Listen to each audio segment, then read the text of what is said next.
அனைத்து உரிமை குரல் நண்பர்களுக்கும் வணக்கம். தமிழ்நாட்டில் இருக்கக்கூடிய ஒட்டுமொத்த அரசியல்வாதிகளுமே பார்த்தீங்கன்னா சீமான் தனி அரசாங்கம் நடத்துறாரா அப்படின்ற ஒரு மிகப்பெரிய குற்றச்சாட்டை வச்சிருக்காங்க. இது குறித்து அந்த வீடியோவில் முழுமையாக பார்க்க போறோம். வாங்க பார்க்கலாம்.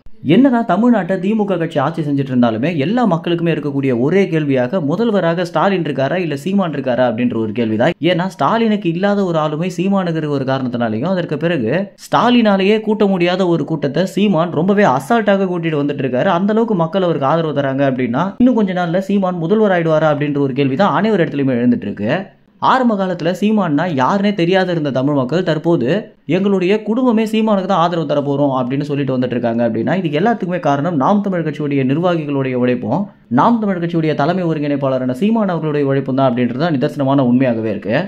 கட்சி ஆரம்பிச்ச இந்த 14 ஆண்டு காலங்களாக எத்தனையோ வாட்டி சிறைக்கு சென்று எத்தனையோ வழக்குகளை மேற்கொண்டு இன்னைக்கு தமிழ்நாட்டில் இவ்வளோ பெரிய இடத்த நாம் தமிழ் கட்சி பிடிச்சிருக்காங்க. அப்படின்னா உண்மையிலேயே இதுவே ஒரு மிகப்பெரிய சாதனை அப்படின்னு தான் சொல்லணும். நாம் தமிழ் கட்சியை விமர்சிக்கணும் அப்படின்னுட்டாலே ஒரு கவுன்சிலர் சீட்டு கூட இவங்களால வாங்க முடியல, டெபாசிட் இழந்து தோத்து போவாங்க அப்படின்னு ஏகப்பட்ட விமர்சனங்கள் இருந்தாலுமே இன்னி வரைக்கும் தனிச்சு நின்று போட்டியிடுறதும் இப்படி தனிச்சு நின்று போட்டியிட்டதுனாலேயே தமிழ்நாட்டில் 3வது பெரிய கட்சியாகவும் நாம் தமிழ் கட்சி மாறி இருக்காங்க. இந்த ஒரு காரணத்தினால தான் எப்போதும் இல்லாத அளவுக்கு தற்போது ஊடகங்கள் பார்த்தீங்கன்னா நாம் தமிழ் கட்சிக்கு தங்களுடைய ஆதரவு கொடுத்துட்டு வந்துட்டு இருக்காங்க. 3வது பெரிய கட்சியாக மாறின நாம் தமிழ் கட்சி எப்போ வேணா எதிர்கட்சியாகவோ ஆளுங்கட்சியாகவோ மாறிடுவாங்க அப்படின்னும் அதற்கு பிறகு நம்மளுடைய பிசினஸ் போகாது அப்படின்ற காரணத்தினால தான் இப்பத்திலிருந்தே நாம் தமிழ் கட்சிக்கு கொஞ்சம் கொஞ்சமாக இந்த ஊடகங்கள் பார்த்தீங்கன்னா ஆதரவு கொடுக்க ஆரம்பிச்சிருக்காங்க. ஏகப்பட்ட தனியார் நிறுவனங்கள் சீமான சிறப்பு விருந்தினராக அழைச்சி அவங்களுடைய டிஆர்பி பிசினஸ் ஏற்றிட்டு வந்துட்டு இருக்காங்க. இந்த அளவுக்கு ஒரு அரசியலுடைய உயர்ந்த நட்சத்திரமாக சீமான் மாறி இருக்காரு. அப்படின்னா இது எல்லாத்திற்குமே தமிழ்நாட்டு மக்கள் சீமானுக்கு கொடுக்கக்கூடிய முக்கியத்துவம் தான் காரணம் அப்படின்னு சொல்லணும். இதனால ரொம்பவே கடுப்பான பிற கட்சி தலைவர்கள் பார்த்தீங்கன்னா, அதாவது அண்ணாமலை, பாமக கட்சியுடைய தலைவரான ராமதாஸ், ஸ்டாலின், திருமாவளவன் இது போன்ற நபர்கள் பார்த்தீங்கன்னா சீமான் மேலே ஏகப்பட்ட வன்மங்களை கொட்டி தீர்த்துட்டு வந்துட்டு இருக்காங்க.